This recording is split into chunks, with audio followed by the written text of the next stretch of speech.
Assalomu alaykum ustozlar. Xo'p, demak, attestatsiya bazasini 3-testiga yetib keldik. 3-testda ham demak 16 ta savol berilgan. Har xil tipdagi asosan o'sha tushgan savollar va yangi savollarga doir.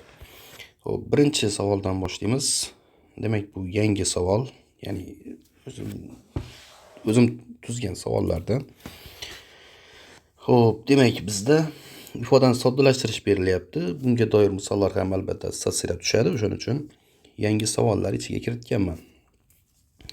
Xo'p, demak, ifoda berilyapti. Ifodani soddalashtirishimiz kerak. Bu yerda endi oddiy soddalashtirish, mahrajni ko'paytiruvchi ajratib, uy mahraji beramiz. Ya'ni bu yerda 1 plus n taqsim n ni chiqaradigan bo'lsak, n minus n bo'ladi. Plusdan n minus 1 taqsim bu yerda m ni chiqaradigan bo'lsak, m minus n bo'ladi. Ko'paytirilgan bu endi minus 1-daraja bo'lganligi uchun o'rni almashtiramiz va bu yerdan m n ni chiqaramiz. M minus n, mahrajda esa m plus n qolar ekan. Xo'p, demak, umumiy mahraj bunga minus m dan beramiz, chunki bular almashgan, o'shaning uchun minus m dan berdim. Bunisiga esa n dan beraman. O'shanda bizda minus mn plus mn minus n hosil bo'ladi. Mahrajda esa m ko'paytirilgan n, m minus n bo'ladi. Ko'paytirilgan demak mn, m minusdan n, mahrajda m plus n. Xo'p, demak, bu yerda mnlar 0, bu yerda esa bular qisqaradi. Natijada bizda minus n taqsim m plus n qoladi. Suratda minus 1 ni chiqaradigan bo'lsak, m plus n taqsim m plus n qolyapti. Demak, bu minus 1 ga teng. Minus 1 degan javob bizda javobda berilgan. Xo'p, ikkinchi savolga o'tamiz. Bir bazmga Akmal, Bahrom, Sarvar, Davron, Ergash va Furqat ismli 6 ta do'st taklif qilingan. Atrofida 6 ta stul bo'lgan to'g'ri to'rtburchak shaklidagi bir stol ajratilgan. O'zaro munosabatlari yaxshi bo'lmagan Akmal va Bahrom bu stol atrofida yonma-yon ham qarama-qarshi ham o'tirishni istashmaydi. Shunga ko'ra, ushbu 6 ta stol, ya'ni 6 ta do'st stol atrofidagi stullarga necha xil usulda o'tirishi mumkin? Xo'p, demak, quyidagicha 6 stulli, demak, stol qo'yilgan. 6 stullar. Xo'p, demak, bizda Akmal bilan Bahrom yonma-yon o'tirishi ham mumkin emas, qarama-qarshi o'tirishi ham mumkin emas. Demak, tasavvur qilaylik, Akmalning nechta imkoniyati bor? Bu yerda birinchi Akmalni joylashtiraman. Shuning uchun Akmalda demak 6 ta imkoniyat bor. Ya'ni 6 ta joyga o'tirishi mumkin. Birinchi Akmalni joylashtiryapmiz-da, o'shaning uchun 6 ta imkoniyati bor. Tasavvur qilaylik, Akmal mana bu joyda joylashdi. Endi Bahrom u bilan yonma-yon o'tirishi mumkin emas va qarama-qarshi o'tirishi mumkin emas. Demak, Bahromda 2 ta imkoniyat qoldi. Demak, ko'paytirilgan 2. Ko'paytirish endi qolgan 4 ta, ya'ni 4 ta kishi 4 ta stulga o'tirishi mumkin. Bular ixtiyoriy. Demak, bu yerda 4 faktorial bo'ladi. Ya'ni 4 ta kishini 4 ta stulga joylashtirish imkoniyati 4 faktorialga teng bo'ladi. Endi buni hisoblasak, 12 ko'paytirilgan 4 faktorialimiz bizda 24 ga teng. Xo'p, ko'paytiramiz. Demak, 240, 48, 288 hosil bo'lar ekan. Demak, 288 ta imkoniyatimiz bor ekan. Ya'ni to'g'ri javob D javob bo'ladi. Uchinchi hisoblashga doir masala, bu aynan tushgan savol.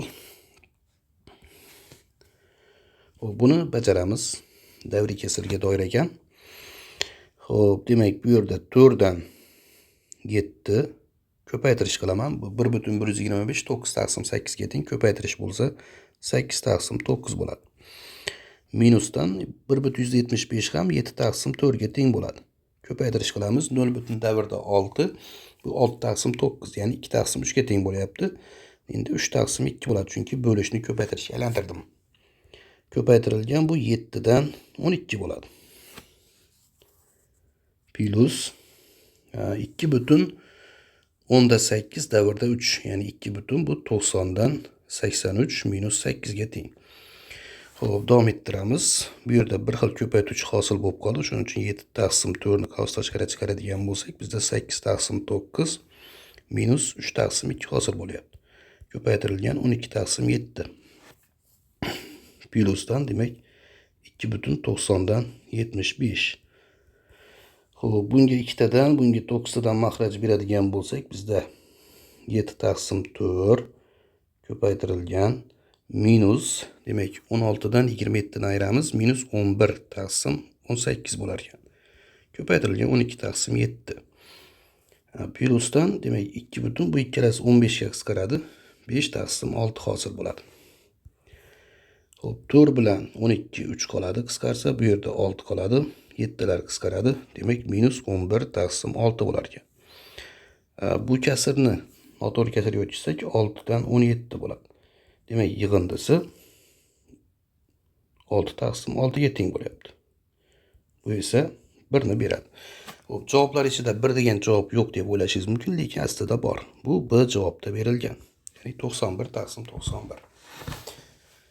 Xo'p, keyingi savol, 4-savol.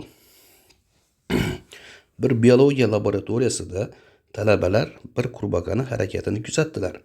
Qurbaqa bir sakrashda zinaning 1 yoki 2 ta pog'onasiga chiqishi mumkin deyapti. Xo'p, qurbaqa quyidagi kabi 3 pog'onali zinani rasmda ko'rsatilgandek 3 xil usulda chiqishi mumkin. Xo'p, qanday qilib? Demak, birinchi holatda bittadan zinaga chiqqan, ya'ni 1 1 1 bo'lyapti. Bitta chiqyapti. Ikkinchi holatda esa ikkita sakrab, keyin bitta sakrayapti. Uchinchi holatda bitta sakrab, keyin ikkita sakrayapti. Ya'ni bor imkoniyatini yozyapmiz. Ya'ni bizda 3 ta, ya'ni 3 talik zina bo'ladigan bo'lsa, imkoniyatlarimiz ham 3 ta bo'lyapti. Xo'p, keyingi holatda deyapti, ya'ni hisoblashlariga ko'ra ushbu qurbaqa 4 va 5 pog'onali zinalarga mos ravishda 5 yoki 8 xil usulda chiqishini aniqlashgan. Xo'p, agar 4 pog'onali zina bo'ladigan bo'lsa, chiqishlar soni qanday bo'ladi endi? Chiqishlar soni 1 1 1 va 1 bo'ladi. Keyingi holatda 1 1 va 2 bo'ladigan bo'lsa, endi 1 2 1 bo'lishi mumkin yoki 2 1 1 bo'lishi mumkin. Keyingi holatda 2 2 ham bo'lishi mumkin, chunki 4 pog'onali. O'shanda jami 5 ta holatni sanashyapti. Endi agar zinamiz 5 pog'onali bo'ladigan bo'lsa, endi sakrashlar soni, ya'ni chiqishi mumkin bo'lgan holatlar soni 8 ta bo'lyapti. Xo'p, bu nimaga qarab ketyapti, qarang. 4 ta bo'lganda 5 ta, 5 ta bo'lganda esa 8 ta bo'lyapti. Bu holat, bu mana bu ketma-ketlikni beryapti. A n deganimiz a n minus 1 plus a n minus 2 ga qarab ketyapti. Ya'ni Fibonacci sonlari bo'lyapti. Demak, A1imiz, ya'ni A3 bo'lganda 3 ta, A4 bo'lganda 5 ta, A5 bo'lganda mana bu ikkalasi yig'indisi 8 ta bo'ladi. A6 bo'lganda demak, endi bu ikkalasi yig'indisi 13 bo'ladi. A7imiz bu ikkalasining yig'indisi 21 bo'ladi. A8imiz bu ikkalasining yig'indisi 34 bo'ladi. A9imiz endi bu ikkalasining yig'indisi bo'ladi. Bu 55 bo'ladi. A10imiz esa mana bu ikkalasining yig'indisi, ya'ni 89 ta usul bilan chiqishi mumkin ekan. Ya'ni bizda to'g'ri javob D javob bo'ladi. Xo'p. Keyingi misol 5-masalamiz. 2 ni 70-darajasi plus 3 ni 70-darajasini 13 ga bo'lgandagi qoldiqni aniqlang deyapti. Xo'p, buning uchun biz quyidagicha ish qilamiz. Bu yerda to'g'ri Fermani kichik teoremasini qo'llab ham aniqlashimiz mumkin, lekin undan ham osonroq usulda yechishga harakat qilamiz. Bu qanday? Xo'p, qarang. 2 ning 70-darajasi plus 3 ning 70-darajasi bo'lyapti. Darajalar teng. Demak, bir nima qilish mumkin. Xo'p, buni yozaman 4 ning 35-darajasi deb. Buni esa 9 ning 35-darajasi deb yozamiz. Xo'p, bizda mana shunday ifoda hosil bo'lyapti. E'tibor bersak, mana bu darajalar tok. Tok son bo'lib, darajalar bir xil va tok son bo'ladigan bo'lsa, mana bu yig'indini biz quyidagicha yozishimiz mumkin. 4 plus 9 ko'paytirilgan 4 ning 34-chisi minus 4 ning 33-chisi ko'paytirilgan 9 ning 1-darajasi plus 4 ning 32-chisi ko'paytirilgan 9 ning kvadrati minus va hokazo. Eng oxirida demak 9 ning 34-darajasi qoladi. Xo'p, e'tibor bersak, mana bu yig'indi aynan 13 ga teng. 13 ga teng. Demak, mana bu ifodamiz 13 ga karrali va uni 13 ga bo'lganda 0 qoldiq qoladi. Demak, 0 qoldiq degan javob bo'ladi.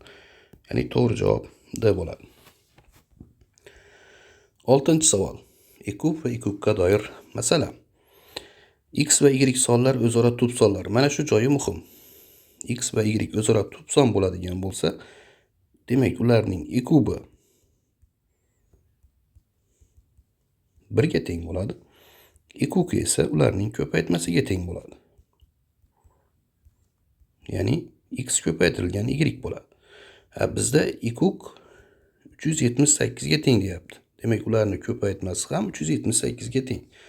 Va endi mana bu berilgan tenglikdan foydalanamiz. Qavslarni ochadigan bo'lsam, x, y plyusdan 3x imiz 420 ga teng bo'lyapti. Mana buni o'rniga 378 ni qo'yamiz. O'shanda 378 plyusdan 3x teng bo'ladi 420 ga. 3x ni qiymati 2, 4, ya'ni 42 ga teng bo'lar ekan, x esa 14 ga teng bo'ladi. Xo'p, x ni aniqladik. Endi y ni topishimiz uchun biz endi 378 ni 14 ga bo'lamiz. Xo'p, oldin 2 ga qisqartiramiz. Bu yerda 1, 8 va 9 bo'lar ekan. Bu yerda esa 7 qoladi. Xo'p, demak 27 hosil bo'lar ekan. X sonimiz 14 ga, Y sonimiz 27 ga teng bo'ldi. Demak, ular o'zaro tub. Ularning yig'indisini aniqlasak bo'ldi. Chunki bizdan yig'indini so'rayapti. X plus Y ni qiymati nimaga teng degan. Demak, 14 ga qo'shamiz 27 ni. Bu endi 41 ga teng bo'ladi. 41 degan javob bizda B javobda berilgan. 7-chi. Xo'p, n natural son bo'lsin deyapti. N natural son bo'lsin. Ifodaning yoyilmasining barcha koeffitsientlarining o'rta arifmetik qiymati 0,2 ga teng. Bu yoyilmadagi x kvadrat hadining demak koeffitsiyentini aniqlashimiz kerak. Xo'p, demak ifoda berilyapti. Ifodamiz x ni kubi minus 2 taqsim x ni kvadrat. Keling buni quyidagicha yozib olamiz. Buni x ni kubi deymiz. Minus 2 ko'paytirilgan x ning minus 2-darajasining n-darajasi. Xo'p, bizda bitta narsa berilgan, barcha koeffitsiyentlarning o'rta arifmetik qiymati. Xo'p, o'rta arifmetik qiymati bizda demak barcha koeffitsiyentlar yig'indisi bo'ladi. Buni endi biz P1 deymiz. O'shani demak n plus 1 ga nisbati bo'ladi. Chunki bu yoyilmani yoyib chiqqanimizda bizda darajada n bo'ladigan bo'lsa, hadlari soni n plus 1 bo'ladi. Yoyilmaning hadlari soni. Bu narsa 0,2 ga teng. Xo'p, keling P1 ni hisoblaylik. Ya'ni x o'rniga 1 ni qo'yib hisoblaymiz. O'shanda demak 1 ni kubi 1, 2 taqsim 1 minus 1 ni darajasida n taqsim n plus 1 teng ekan 1 taqsim 5 ga. Demak minus 1 ni darajasida n teng n plus 1 taqsim 5 bo'lyapti. Xo'p, n natural son. Demak 5 ga karrali bo'lishi kerak n plus 1imiz va uni qiymati 1 ga teng bo'lib qolishi kerak. Xo'p, bu yerda n ni qiymatini biz 4 ga teng deb oladigan bo'lsak, mana bu nisbat 1 ga teng bo'ladi. Xo'p, mana buchi minus 1 ni 4-darajasi bo'ladi. U ham demak 1 ga teng bo'ladi. Demak, n ning qiymati 4 ekan. Xo'p, aytishingiz mumkinki, mana bu yerga 9 ni qo'yadigan bo'lsak yoki 14 ni qo'yadigan bo'lsak ham bo'lishi, lekin bu yer 1 ga teng bo'lmaydi. Ya'ni n ni 4 dan boshqa qiymati mavjud emas. Xo'p, endi aniqladik. Endi bizga mana bu koeffitsient kerak. Uning uchun mana bu ifodadagi n ni o'rniga 4 ni qo'yib yozamiz. Endi bu yoyilmaning umumiy hadini yozamiz. Sn dan r ko'paytirilgan x kubning n minus r-chi darajasi. Endi bu yerda keling, n o'rniga 4 qo'yib yozaylik.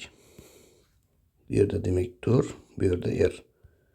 X ni kubi ning demak n, yana n dedim, 4 minus r-chi darajasi ko'paytirilgan 2 ko'paytirilgan x ni minus 2-sini demak r-chi darajasi. Xo'p, hozir bu yerda qauslarni ochib x ni darajasini hisoblaydigan bo'lsak, u 2 ga teng bo'lishi kerak darajasi. Ya'ni bu yerda 3 ko'paytirilgan 4 minus r plus minus 2r teng bo'lishi kerak 4 ga. Uzr, 2 ga. Xo'p, o'shanda bu yerda 12 minus 3r minus 2r teng 2 ga, 5r teng bo'lar ekan 10 ga. Bu yerdan r ning qiymati 2 ga teng bo'ladi. Xo'p, endi bu 2 ni mana bu umumiy haddagi r ning o'rniga qo'yamiz. O'shanda bizda s 4 2 x kubni kvadrati ko'paytirilgan 2 ko'paytirilgan, bu yerda minus 2 ekan, minus 2 ko'paytirilgan x ni minus 2-sini kvadrati. Minus 2 ni kvadrati 4 ga teng. Mana buni hisoblaydigan bo'lsak, bu 4 faktorial taqsim 2 faktorial ko'paytirilgan 2 faktorial bo'ladi. Bu esa x ni 6-chisi ko'paytirilgan 4x ni minus 4-chisi. Xo'p, bu bilan bu qisqaradi. Bu yerda 3 ko'paygan 4 qoladi. 4 bilan bu ham qisqaradi. Bu yerda 2 qoladi. Xo'p, o'shanda 6 24 x ni kvadrat qolar ekan. Demak, koeffitsient 24 ga teng bo'ladi. Ya'ni S javob to'g'ri bo'ladi. 8-savol. Agar KLM nuqtalar aylana markazlari bo'lsa, bo'yalgan sohaning yuzi necha birlik kvadrat bo'ladi? Xo'p, endi bu yerda mana bu joylarga ahamiyat beramiz.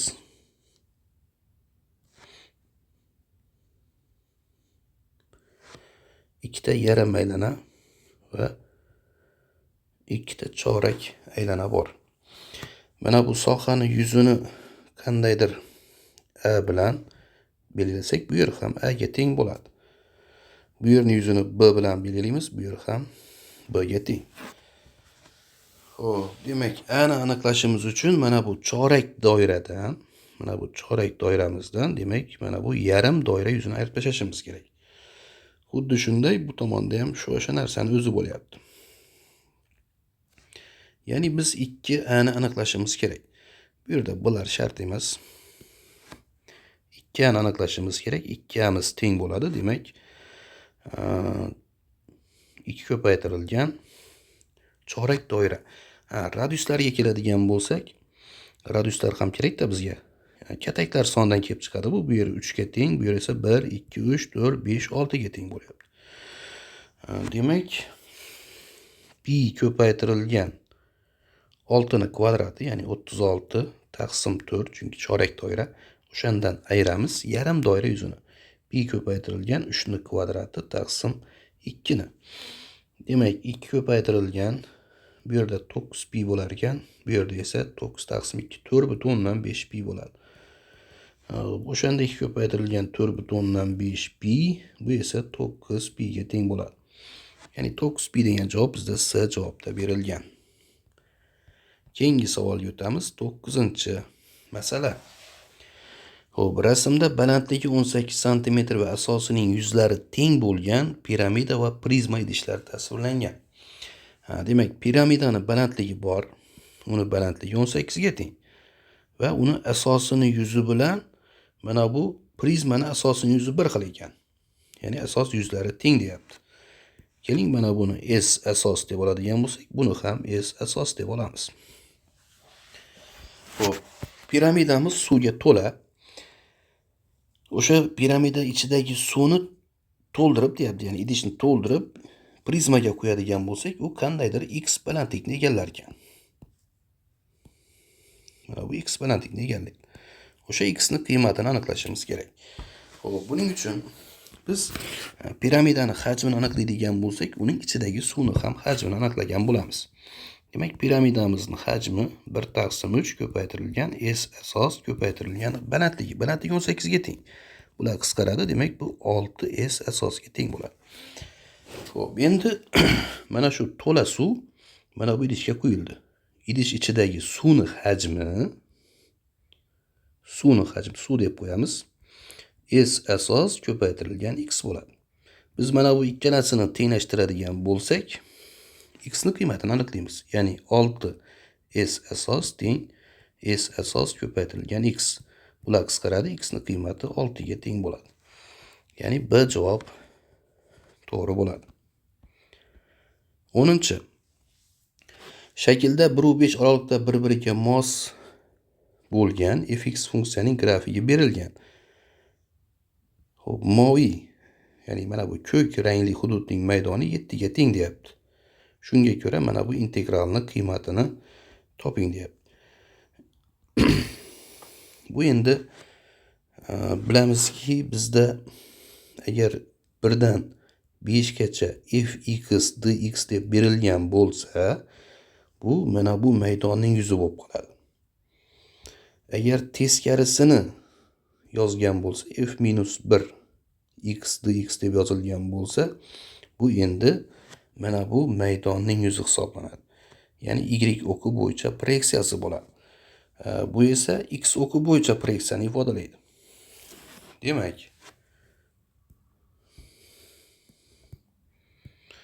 mana bu maydonimizning yuzasi 7 ga teng.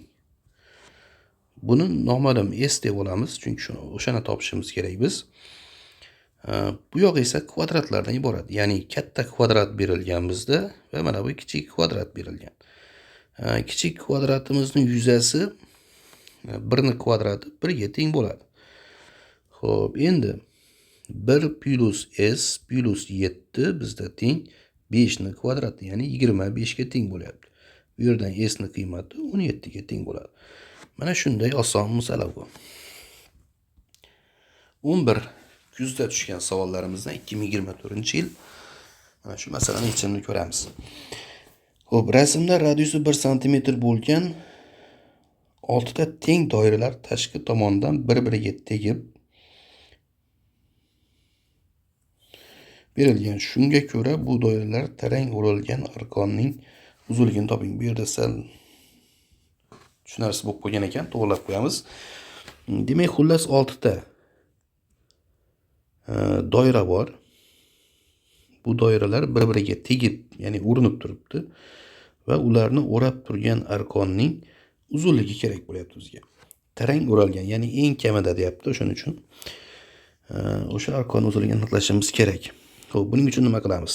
Mana bu doira markazini aniqlaymiz. Mana shu nuqta bo'lsin. Bu yerda ham mana bu nuqta mana. Ya'ni burchakdagi doiralar markazlarini aniqladik. Bundan mana bu qismigacha radiusdan o'tkazamiz. Endi bularning uzunligi 1 ga teng. Bu tushunarli. Keling, o'shani 1 deb ketamiz. Bu yer 1 ga teng, bu yer ham 1 ga teng. Xuddi shunday mana bulardan ham radiusdan o'tkazaman. Bu yer ham 1 ga teng, bu yer ham 1 ga teng. Endi bu tomondan. Bu yer ham 1, bu yer ham 1 ga teng. Endi mana bu markazlarni tutashtiradigan bo'lsam,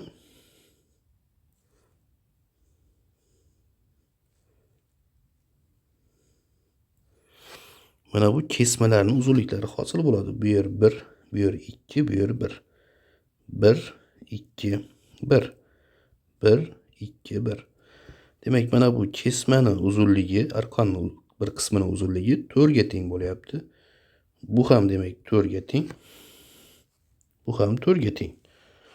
Demak, yozib qo'yamiz. Bu yer 4 ga teng, Bu yer ham 4 ga teng, bu yer ham 4 ga teng. Xo'p, ichkarida mana bu uchburchagimiz muntazam uchburchak bo'lyapti.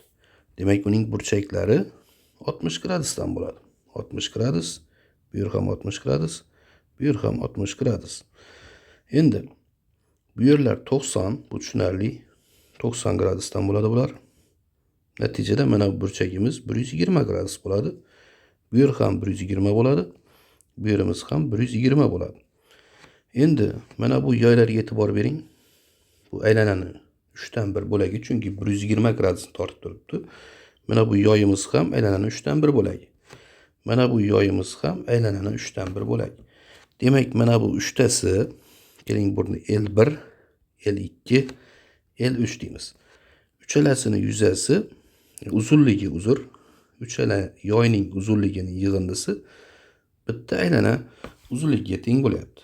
Bu uzunlik bizda 2pi r ga teng edi. R radius 1 ga teng, demak 2pi ga teng bo'lib qoladi. Demak, jami arqonning uzunligi 2pi qo'shilgan 12 ga teng bo'ladi. Chunki mana bularni ham qo'shdik. Shunda jami arqonning uzunligi 2pi qo'shilgan 12 bo'lyapti. Demak, bizda to'g'ri javob D javob bo'ladi. 12-masala. Xo'p, ustozlar, mana shu 12-masalada botga jo'natganda buni javobini A javob deb ketgan ekanman. Lekin aslida bilasiz, D javob chiqadi. Shuning uchun o'sha botda agar noto'g'ri chiqib qolsa ham hech qanaqa ikkilanib o'tirmang. Kiritgan paytim noto'g'ri kiritganman yoki birinchi ishlaganda noto'g'ri ishlaganman o'sha payti, kalit tuzayotganda. Xo'p, demak, tengsizlikni yechamiz. 9 darajasi x bizda 3 darajasi 2x ga teng.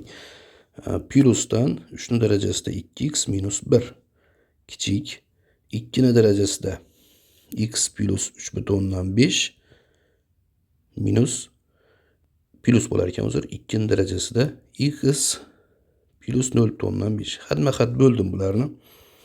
Xatma-xat bo'lib yozdim, shuning uchun ana shu narsa hosil bo'ldi. Xo'p, bu yerdan biz 3 darajasi 2x ni chiqaramiz. 1 plus 1 taqsim 3 qoladi. Bu yerda esa 2 darajasi x ni chiqaramiz. Demak, bu 2 ning 3,5-si plus 2 ning 0,5 darajasi bo'ladi. Xo'p, bu yerda 3 darajasida 2x ko'paytirilgan 4 taqsim 3 hosil bo'ladi. Bu yerda esa 2 darajasi x ko'paytirilgan. Demak, 8 ilzosida 3. 8 ilzosida 2 ga teng bu. Bu esa ilzosida 2 ga teng. Ikkalasining yig'indisi demak 9 ilzosida 2 bo'lar ekan. Xo'p, demak 3 darajasida 2x, 2 darajasida x kichik 27. Demak 27 taqsim 4 bo'lsa 2 ilzosida 2 bo'lar ekan. Ya'ni ilzos 8. Xo'p, endi e'tibor beramiz. Mana bu ifodamiz 3 taqsim ilzosida 2 ni 2x darajasi, bu yerda esa 3 taqsim ilzosida 2 ning kubi hosil bo'lyapti. Demak, 2x imiz kichik 3 dan, x esa kichik 1,5 dan. Demak, 1,5 dan kichik bo'lgan mana bu oralikdagi sonlar kerak. Demak, minus 10, bu yerda esa plus 10 bo'lsa, mana bu yerda 1,5. O'shandan kichik sonlar, faqat chegara bor, o'shaning uchun orasidagi butun sonlarni sanab chiqamiz. Xo'p, demak, minus 10 dan minus 1 gacha, keyin 0 va 1 bor. Shunda jami 12 ta bo'ladi. Ya'ni D javob to'g'ri bo'ladi. 13. Xo'p, demak 13-savolda funksiya grafigi va D to'g'risiz berilgan. O'sha yordamida demak biz mana bu funksiyamizni x teng 0 nuqtadagi, endi bu yerda so'zlari tarjimada sal noto'g'ri ketgan. Ya'ni urinmaning burchak koeffitsiyentini aniqlashimiz kerak. Urinmaning burchak koeffitsiyenti. Xo'p, bunday masalalar hosilaga doir masala hisoblanadi. Bilasiz, hosilaga doir ikkita masala tushadi bizda. Bittasi aynan mana shu grafikli masala bo'ladi. Buning uchun biz hosilaning tatbiqlarini bilishimiz kerak, ya'ni geometrik ma'nosi bor. Urinmaning burchak koeffitsiyenti, urinma tenglamasi degan mavzularimiz bor bizda. O'sha mavzuga doir demak grafikli masala. Attestatsiyada bunga o'xshagan masalalar juda ham ko'p tushadi. Shuning uchun yangicha masalalarni ko'proq kirishga harakat qilganman, aynan o'sha mavzuga doir. Xo'p, masalamiz quyidagicha. Bizda demak jx funksiya berilyapti. Mana bu funksiyani x0 nuqtadagi tangensal sig'imning oqish burchagi, ya'ni koeffitsiyentini so'rayapti. Bilasiz, koeffitsiyent k'miz j' x0 nuqtaga teng bo'ladi. Mana shu narsani topsak yetarli bizga. Xo'p, buni aniqlash uchun biz oldin mana bu j'dan hosil olib ko'ramiz. Hosila nimaga bog'liq bo'ladi? O'sha narsani bilishimiz kerak. Demak, hosilasi nimaga teng? Xo'p, bu yerda demak ko'paytma bor, keyin mana bu darajali funksiya bor. Demak, hosilasini keling mana bu joydan yozamiz. j' x'imiz bizda teng bo'ladi. Demak, ko'paytmadan hosil olaman. fx ni o'zi qolar ekan plus endi x ko'paytirilgan f'(x) bo'ladi. Plus darajali funksiya va murakkab funksiya ekan. Birinchi x plus 5 dan hosila 1 ga teng. Endi darajadan hosil oladigan bo'lsak, 3 oldiga tushadi. F kvadrat bo'ladi. X plus 5 ko'paytirilgan f'(x plus 5 bo'ladi. Ya'ni funksiyani o'zidan ham hosil olishimiz kerak, murakkab funksiya bo'lganligi uchun.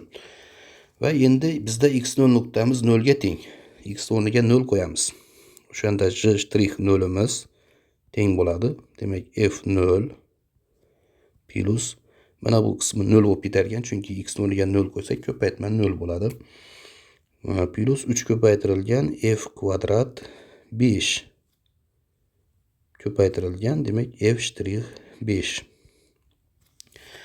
Demak, biz mana bularni qiymatlarini aniqlashimiz kerak. Buni qanday aniqlaymiz? Buni aniqlash uchun demak bizga mana bu urinmani tenglamasi kerak bo'ladi. Urinmani tenglamasini tuzib olish mumkin, chunki mana bu ikkita nuqta aniq berilgan bizda.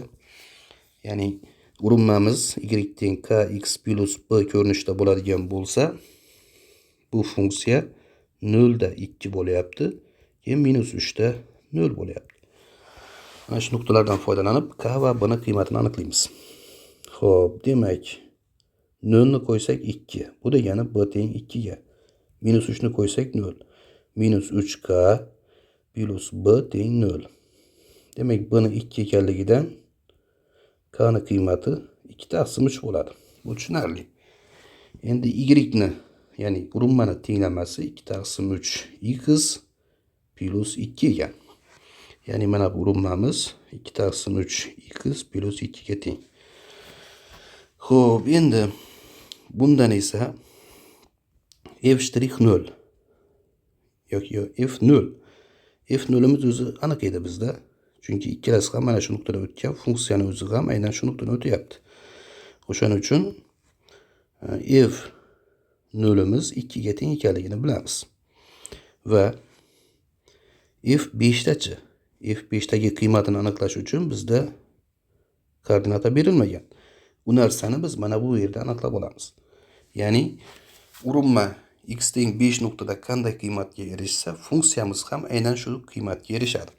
Chunki ikkalasi o'sha nuqtada urinilyapti. Xo'p, demak f5imiz nimaga teng? 10/3 plus 2. Ya'ni 16/3 ga teng bo'lyapti. Xo'p, endi f'5 nimaga teng? Bu mana bu funksiyani, yana 5 degan nuqtasi x0 nuqtasi hisoblanadi. Uning hosilasini x0 nuqtadagi qiymati mana bu burchak koeffitsiyentiga teng bo'ladi, ya'ni 2/3 ga teng bo'ladi. Bu demak 2/3 ga teng. Xo'p, endi bularni o'rniga qo'yamiz. f0 ni o'rniga demak 2 ni qo'yamiz, plus 3 ko'paytirilgan f5 ni o'rniga 16/3. Ya'ni 16/3 ni kvadrati bo'ladi endi bu yerda, chunki kvadrat bor funksiyada. Ko'paytirilgan 2/3.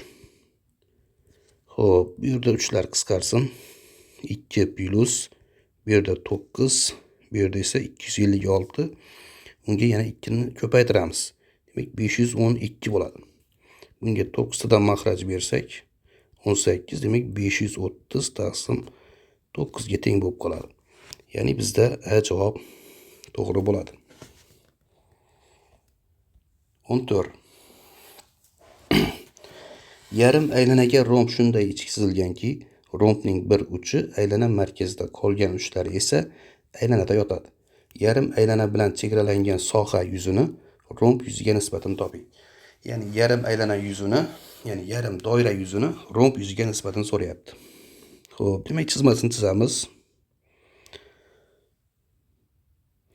Rombni qanday joylashtiramiz, o'sha narsani bilishimiz kerak. Xo'p, bu markazi bo'lsin. Bitta uchi markazda deyapti. Qolgan uchlari aylanada yotadi deyapti.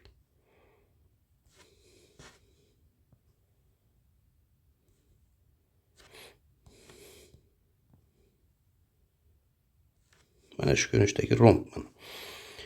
Xo'p, keling, yarim doiramizni radiusi r ga teng bo'lsin. Bilamizki, bu ham radius bo'ladi, bu ham radius bo'ladi. Va mana buni chizadigan bo'lsam, bu ham radius. Va bu romb bo'lganligi uchun bular ham r ga teng. Natijada rombni yuzi ikkita muntazam uchburchak yuziga teng bo'lyapti. Ya'ni tomoni r ga teng bo'lgan ikkita muntazam uchburchak. Demak, yarim doira yuzi yarim doira yuzi teng bo'ladi bizda pi r kvadrat taqsim 2 ga. Rombni yuzi esa rombni yuzi 2 ko'paytirilgan r kvadrat ilzosti 3 taqsim 4 ga teng. Bu endi muntazam uchburchakning yuzini formulasi, shuning uchun shunday yozdim. Demak, r kvadrat ilzosti 3 taqsim 2 bo'ladi. Endi bularning nisbati yarim doira yuzini romb yuziga nisbati. Xo'p, demak pi r kvadrat taqsim 2 r kvadrat ilzosti 3 taqsim 2. Bu yerda ilzosti r kvadratlar qisqaradi, 2 lar qisqaradi. Demak, pi taqsim ilzostida 3 qoladi. Ya'ni B javob to'g'ri bo'ladi. 15-masala. Katta konus hajmining kichik konus hajmiga nisbatan so'ragan. Bu yerda ham savol noto'g'ri ketgan. Aslida bu yerda kichik, bu yerda katta bo'lish kerak. Ya'ni kichik konusni katta konus hajmiga nisbatan. Kichik konus bizda mana bu.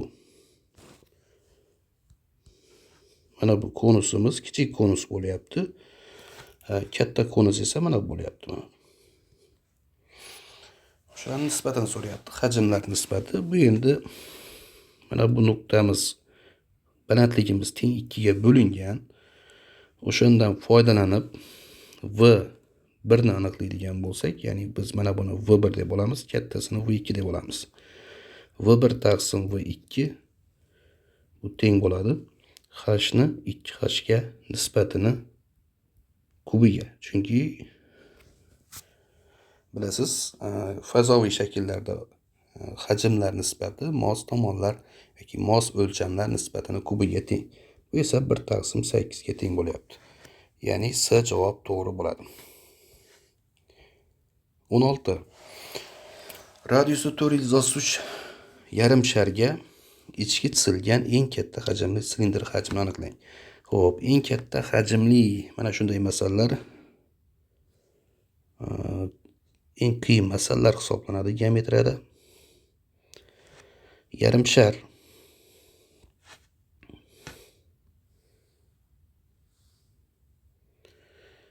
shar berilyapti.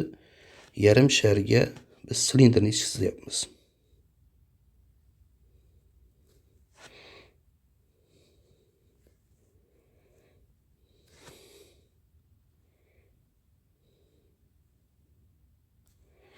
Mana shunday silindr chizilgan. Endi xo'p, sharni radiusi 4/3 ga teng. Bizga mana bu silindrning eng katta hajmi kerak. Bu qanday bo'ladi? Xo'p, keling, silindrning balandligini h deymiz. Asosining radiusini esa kichik r harf bilan belgilaymiz. Va mana bu ikkita nuqtani tutashtirsam, bu katta radius, ya'ni sharning radiusiga teng bo'ladi. Va bizda bu uchalasini bog'lash uchun Pifagor teoremasi kerak bo'ladi. Radiusni kvadrati h ni kvadrati plus r ning kvadrati bo'ladi. Keling, radiusning o'rniga mana bu qiymatini qo'yamiz.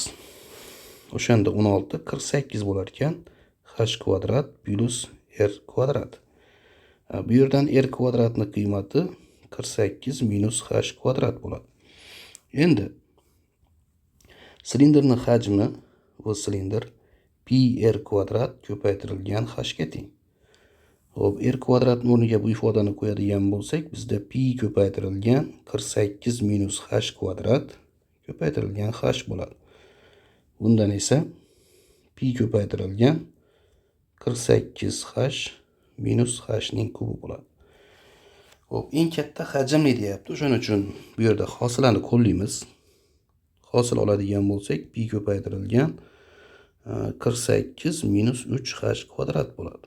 Buni esa 0 ga tenglab h ning qiymatini aniqlaymiz. Endi pi qisqarib ketadi. O'shanda h ning kvadrati teng 16 bo'lar ekan, h esa 4 ga teng bo'lyapti. Demak, balandlik 4 ga teng. Endi hajmni aniqlashimiz kerak. V silindrning hajmi mana bu ifodaga qo'yamiz. H ning o'rniga 4 ni. Pi ko'paytirilgan 48 ko'paytirilgan 4 minus 64.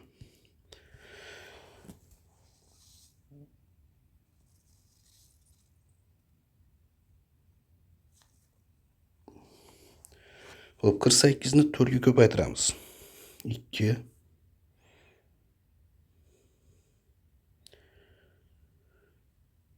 192 bo'lar ekan, o'shani 64 ni ayiraman. Demak, 128 bo'lar ekan. 128 pi degan javob bizda C javobda berilgan. Xo'p, demak, bu 3-testimizning yechimlari edi.